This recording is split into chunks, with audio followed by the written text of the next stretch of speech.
नमस्कार। World news में आज ईरान में तख्ता पलट की साजिश फेल हो गई है। ईरान के supreme leader Ayatollah Ali Khamenei के खिलाफ चल रहे विरोध प्रदर्शन सिमटते जा रहे हैं। लोग अब खामेनेई के समर्थन में सड़क पर आ गए हैं।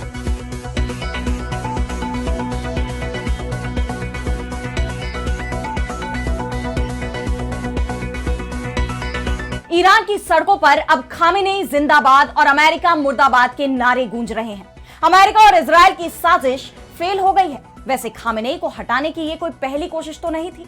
अमेरिका कई बार ये काम कर चुका है और हर बार उसे हार मिली है। एक बार फिर ईरान में अमेरिका की बड़ी हार हुई है। खामेनेई के समर्थन में हो रहे प्रदर्शन ट्रंप को टेंशन दे रहे हैं। इस पर हम करेंगे विस्तार से चर्चा, लेकिन आइए जरा उन खबरों को भी देख ले जिन पर आगे होगी बात। ग्रीनलैंड पर कब्जा करने की दिशा में अमेरिका ने उठाया बड़ा कदम। संसद में बिल पेश। नाटो और अमेरिका में छिड़ सकती है जंग। अमेरिकी राष्ट्रपति ट्रंप के फैसलों पर भड़का चीन। शेयर किया एआई वीडियो। कैप्शन में लिखा, मैं जो चाहता हूं वही करता हूं। भारत को घेरने की कोशिश में जुटा पाकिस्तान। तालिबान से बढ़ती दोस्ती पर उठाए सवाल। बॉर्डर पर सैन्य तैनाती भी की मजबूत। और चलते चलते में देखेंगे दुनिया के सबसे महंगे प्रोजेक्ट को। अब हवाई जहाज से भी कम समय में तय होगी न्यूयॉर्क से लंदन की दूरी। इन सभी खबरों पर हम विस्तार से करेंगे बात, लेकिन पहले एक नजर हेडलाइंस पर। वेनेजुएला के विपक्षी समूहों की अंतरिम सरकार से अपील। राजनीतिक कैदियों को रिहा करने की प्रक्रिया में लाए तेजी। अधिकारी बोले, अमेरिका के दबाव में अब तक 116 कैदियों को किया गया रिहा। राष्ट्रपति ट्रंप ने छीन लिया लाखों लोगों का अमेरिकन ड्रीम। दूसरे कार्यकाल में रिकॉर्ड 1 लाख से भी ज्यादा वीजा किए रद्द, जिसमें 8000 स्टूडेंट वीजा और 2500 स्पेशलाइज्ड वीजा शामिल। जर्मनी ने भारतीय नागरिकों के लिए वीजा फ्री ट्रांजिट का किया ऐलान। दोनों देशों के बीच 19 समझौतों पर लगी मुहर। जर्मन चांसलर फ्रेडरिक मर्ज की पीएम मोदी से मुलाकात के बाद जारी हुआ संयुक्त बयान। टैरिफ को लेकर जल्द आएगा अमेरिकी सुप्रीम कोर्ट का फैसला। अमेरिकी राष्ट्रपति ट्रंप की दिखी घबराहट। बोले, अगर टैरिफ को हटाया जाता है तो हम बर्बाद हो जाएंगे। तो मिडिल ईस्ट में तनाव बढ़ता जा रहा है। अमेरिका के राष्ट्रपति डोनाल्ड ट्रंप ईरान पर हमले के संकेत दे रहे हैं। इजरायल के प्रधानमंत्री बेंयामिन नेतन्याहू भी हमले की रणनीति बना रहे हैं, लेकिन जमीन पर हालात खामेनेई के पक्ष में दिखाई दे रहे हैं। अमेरिकी खुफिया एजेंसी CIA का कहना है कि ईरान में तख्ता पलट के हालात नहीं है।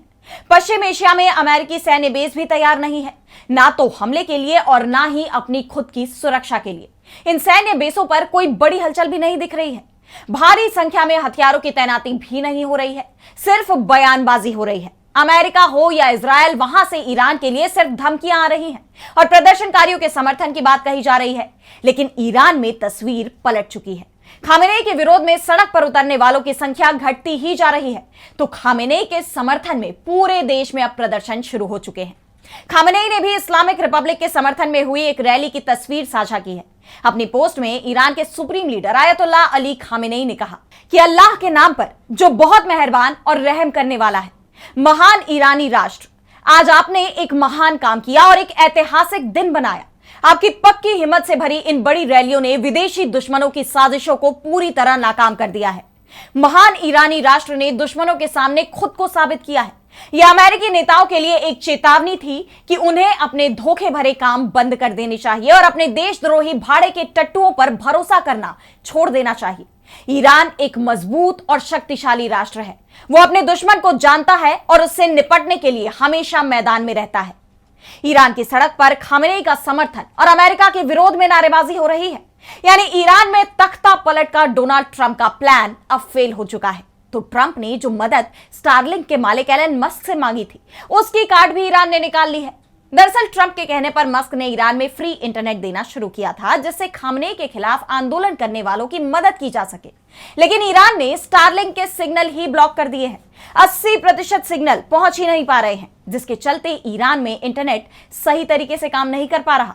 और अमेरिका इस बात को लेकर हैरान है कि आखिर ईरान के पास इस तरह की तकनीक कब आ गई, क्योंकि सैटेलाइट के सिग्नलों को बंद करने की तकनीक दुनिया के कुछ ही देशों के पास है। ऐसे में अमेरिका के राष्ट्रपति डोनाल्ड ट्रंप ये तय नहीं कर पा रहे हैं कि ईरान को लेकर वो अब क्या करें, जिसके बाद अब वो बातचीत से समस्या का हल निकालने की बातें कहने लगे हैं। अमेरिकी मीडिया के हवाले से जो खबरें आ रही हैं, उनमें कहा गया है कि अमेरिका अब ईरान के बातचीत के प्रस्ताव में शामिल होने पर विचार कर रहा है।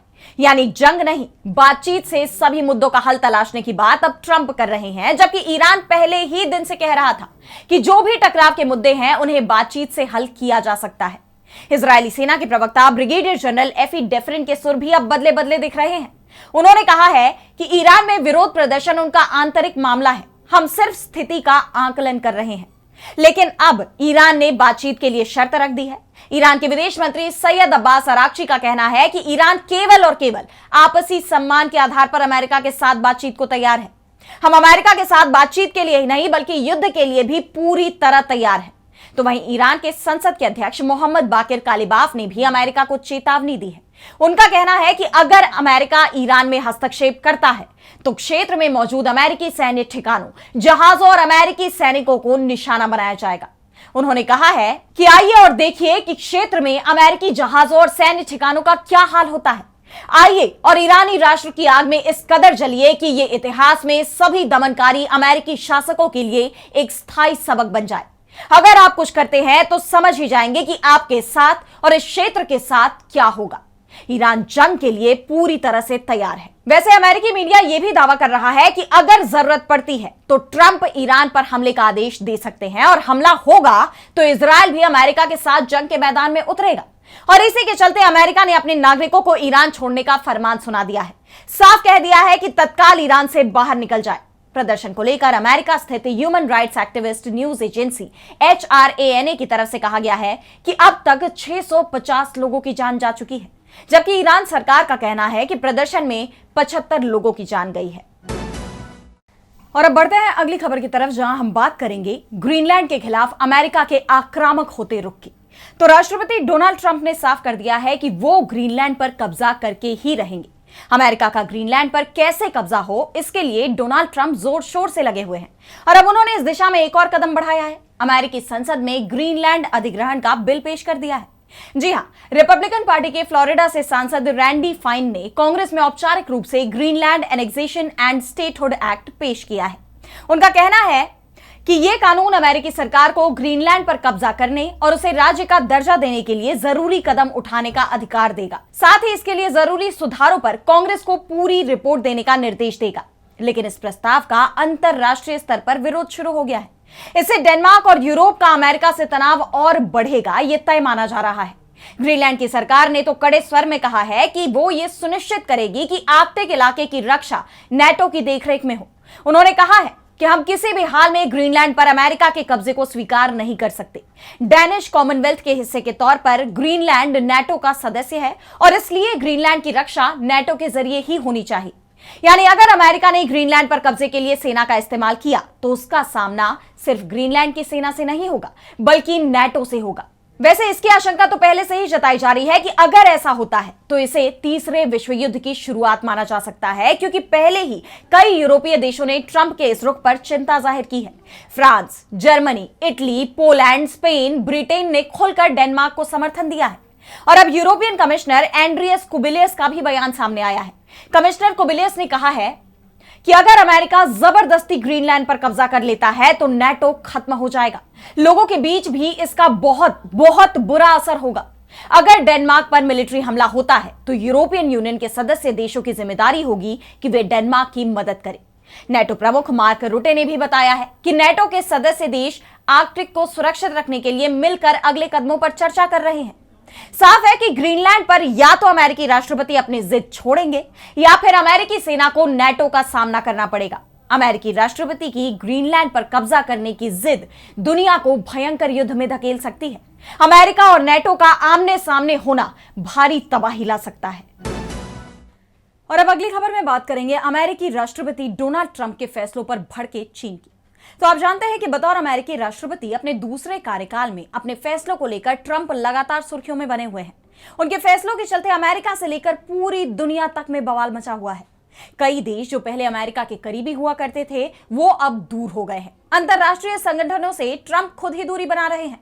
अपने हालिया फैसले में उन्होंने 166 संगठनों से बाहर निकलने की घोषणा कर दी है, जिनमें संयुक्त राष्ट्र के संगठन भी शामिल हैं। और सबसे ज्यादा विवादित अमेरिका की वेनेजुएला में कार्रवाई। अमेरिकी राष्ट्रपति के आदेश पर वेनेजुएला में निकोलस मादुरो को गिरफ्तार कर लिया गया। किसी देश के मौजूदा राष्ट्रपति के खिलाफ यह अपने आप में ऐसी पहली कार्रवाई थी। ऐसे में ट्रंप पर दखलंदाजी के आरोप भी लग रहे हैं। और अब ग्रीनलैंड पर भी कब्जे को लेकर ट्रंप के बयान, वहीं ईरान के साथ जंग के हालात, इन सब फैसलों को लेकर ट्रंप बुरी तरह घिर गए हैं।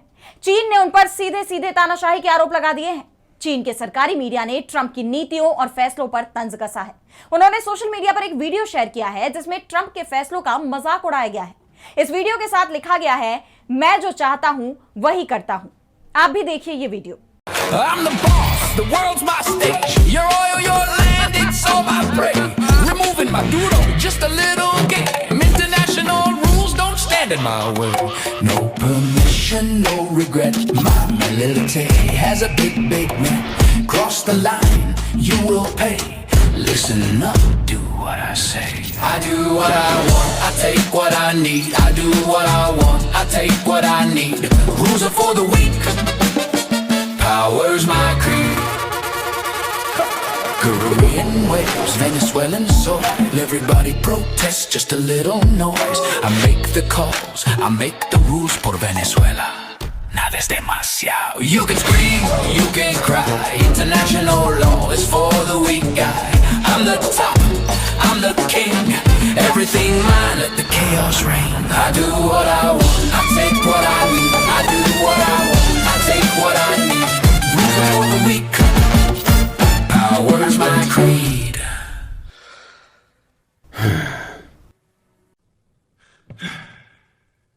आप देख सकते हैं कि इस वीडियो में ग्रीनलैंड का मुद्दा भी उठाया गया है और अंतरराष्ट्रीय कानून का भी व्यंग्यात्मक अंदाज में मजाक बनाया गया है। चीन के इस वीडियो को ट्रंप की आक्रामक विदेश नीति और एक तरफा फैसलों पर कटाक्ष के तौर पर देखा जा रहा है। चीन इससे पहले भी अपने बयानों में ट्रंप के फैसलों का विरोध कर चुका है। टैरिफ के मामले में तो चीन और अमेरिका में ट्रेड वॉर के हालात बन गए थे। ऐसे में अब एक बार फिर जिस तरह चीन ने ट्रंप को निशाने पर लिया है, अब देखना यह होगा कि अमेरिका इस पर क्या प्रतिक्रिया देता है। और अब अगली खबर में बात करते हैं भारत को घेरने की कोशिशों में जुटे पाकिस्तान की। तो पाकिस्तान और भारत के संबंध हमेशा से ही तनावपूर्ण रहे हैं। कभी बॉर्डर पर तनातनी तो कभी आतंकवाद का मुद्दा। खासतौर पर अप्रैल 2025 में हुए पहलगाम हमले के बाद दोनों देशों के बीच दूरियां और बढ़ गई हैं। सिंधु जल समझौता स्थगित हो गया, व्यापार पूरी तरह ठप हो गया। भारत ने साफ कह दिया है कि आतंकवाद और व्यापार साथ साथ नहीं चल सकते। और तब से ही पाकिस्तान भारत पर कई आरोप मढ़ रहा है और अब एक बार फिर उसने भारत पर पाकिस्तान को अस्थिर करने के आरोप लगा दिए। पाकिस्तान ने भारत और अफगानिस्तान की बढ़ती दोस्ती पर सवाल उठाए हैं। दरअसल बीते कुछ वक्त से पाकिस्तान की जनता में सरकार के खिलाफ असंतोष नजर आ रहा है। बलूचिस्तान और खैबर पख्तूनख्वा में स्वतंत्रता की मांग उठ रही है। इन क्षेत्रों में टीटीपी और बीएलए जैसे गुट पाकिस्तानी सेना को लगातार निशाना बना रहे हैं और पाकिस्तान इन घटनाओं के पीछे भारत का हाथ बताता रहा है। और अब पाक सूचना मंत्री अता उल्लाह तरार ने कहा है कि हमारे देश में आतंकवाद की घटनाएं बढ़ रही हैं, साथ ही भारत और अफगानिस्तान के बीच मेलजोल बढ़ रहा है। आप देख सकते हैं कि अफगान सरकार के मंत्री हर दूसरे दिन भारत जाते हैं और वहां लंबी बैठकें करते हैं। आखिर ये कैसी बातचीत हो रही है? दोनों के बीच क्या व्यापार है? दोनों देशों के आपसी सहयोग के कौन से क्षेत्र हैं जिनके लिए कई कई दिन के इतने लंबे परामर्श की जरूरत है? इन बैठकों में सब कुछ ठीक मालूम नहीं होता है। साफ है कि भारत और तालिबान की बढ़ती नजदीकियों से पाकिस्तान को मिर्ची लग रही है, क्योंकि तालिबान को पालने वाला पाकिस्तान ही है। लेकिन आज उनके रिश्तों में दरार इतनी बढ़ गई है कि दोनों के बीच सीमा पर संघर्ष तक छिड़ चुका है। ऐसे में तालिबान का भारत की तरफ बढ़ता झुकाव पाकिस्तान की चिंता बढ़ा रहा है और इसीलिए उसने भारत के दोस्त और पड़ोसी बांग्लादेश को साधना शुरू कर दिया है। शेख हसीना सरकार के तख्ता पलट के बाद भारत और बांग्लादेश के रिश्तों में कड़वाहट देखी जा रही है और पाकिस्तान इसका फायदा उठाने की ताक में है। उसकी तरफ से भड़काऊ बयान दिए जा रहे हैं। कहा जा रहा है कि अगर भारत ने बांग्लादेश पर हमला किया तो पाकिस्तान भी इसका जवाब देगा। और यही नहीं, वो तो बांग्लादेश से अपने संबंधों को भी सुधारने में जुटा हुआ है, जो भारत के लिए अच्छे संकेत के रूप में नहीं देखा जा रहा। लेकिन पाकिस्तान की कोशिशें यहीं खत्म नहीं होती। पाकिस्तान भारत से जुड़ी सीमा पर भी काफी सक्रिय नजर आ रहा है। पाकिस्तान ने बीते कुछ महीनों में भारत के बॉर्डर के पास अपनी सैन्य ताकत बढ़ाने पर काफी जोर दिया है। अब उसने सरक्रीक इलाके में अपनी सेना और हथियार बढ़ाए हैं। मीडिया रिपोर्ट्स के मुताबिक सरक्रीक पर पाकिस्तान का ध्यान एयर डिफेंस नेटवर्क को मजबूत करने पर है। इसके लिए यहां अमेरिकी और चीनी दोनों तरह के रडार लगाए गए हैं। मकरान तट पर शॉर्ट रेंज, मीडियम और लॉन्ग रेंज रडार लगे हैं। ऐसे में उसकी मंशा पर कई सवाल उठ रहे हैं कि क्या वो भारत के खिलाफ किसी बड़ी साजिश को अंजाम देने की तैयारी में है। क्योंकि बीते दिन ही इंटरनेशनल बॉर्डर और एलओसी के अलग अलग इलाकों में भारत में कुल 5 ड्रोन देखे गए, जिसके बाद से भारतीय सेना भी अलर्ट पर है। और अब चलते चलते मैं बात करेंगे 1 घंटे में न्यूयॉर्क से लंदन पहुंचने की। तो जरा सोचिए कि आप न्यूयॉर्क में सुबह की कॉफी पीते हैं और ठीक 1 घंटे बाद लंदन की किसी गली में ब्रंच कर रहे हैं। सुनने में ये किसी टाइम ट्रैवल जैसा ही लगता है, लेकिन इंजीनियर और वैज्ञानिक अब इसी सपने को हकीकत में बदलने की तैयारी कर रहे हैं। जी हां, हम बात कर रहे हैं ट्रांस अटलांटिक वैक्यूम टनल की, जो ह्यूमन हिस्ट्री का सबसे महंगा प्रोजेक्ट होने वाला है। अभी फ्लाइट से लंदन टू न्यूयॉर्क ट्रैवल करने में लगभग 7 से 8 घंटे लगते हैं, क्योंकि प्लेन की रफ्तार 550 मील प्रति घंटे के आसपास होती है। लेकिन अटलांटिक ओशन के नीचे बनने वाली ये 3400 मील लंबी सुरंग इस दूरी को मिटा देगी। इसमें मैग्नेटिक लेविटेशन और वैक्यूम टेक्नोलॉजी का इस्तेमाल होगा। आसान भाषा में कहें तो हवा के दबाव के बिना ये ट्रेनें 3000 मील प्रति घंटे की तूफानी रफ्तार से दौड़ेंगी, यानी आवाज की रफ्तार से भी तेज। इस प्रोजेक्ट की लागत सुनकर किसी के भी होश उड़ सकते हैं। अनुमान है कि इस पर $20 ट्रिलियन यानी करीब 1800 लाख करोड़ रुपए खर्च होंगे। यह रकम ब्रिटेन की कुल जीडीपी से भी 4 गुना ज्यादा है। इतनी भारी भरकम लागत और जटिल तकनीक की वजह से ही एलन मस्क जैसे दिग्गज इसे इंसानी इतिहास की सबसे बड़ी क्रांति मान रहे हैं। बेशक यह अभी सिर्फ एक ब्लूप्रिंट है और समंदर की गहराइयों में इतनी लंबी सुरंग बनाना और उसमें वैक्यूम बनाए रखना इंजीनियरिंग की दुनिया की सबसे बड़ी चुनौती है। लेकिन फिलहाल यूके और फ्रांस के बीच बनी 50 किलोमीटर लंबी चैनल टनल हमारे पास इसका सबसे बड़ा उदाहरण है। लेकिन यह प्रोजेक्ट उससे हजारों गुना बड़ा है। अगर यह कोशिश कामयाब हुई तो यह सिर्फ 2 शहरों को नहीं, बल्कि 2 महाद्वीपों के बीच की ट्रैवलिंग के टाइम को कम कर देगी। बिजनेस, टूरिज्म और ग्लोबल इकोनॉमी के लिए यह एक ऐसा प्रोजेक्ट होगा जिसकी हमने कभी कल्पना भी नहीं की थी। अब देखना यह है कि यह ब्लूप्रिंट हकीकत में कब तब्दील होता है। फिलहाल आज इस वर्ल्ड न्यूज में इतना ही।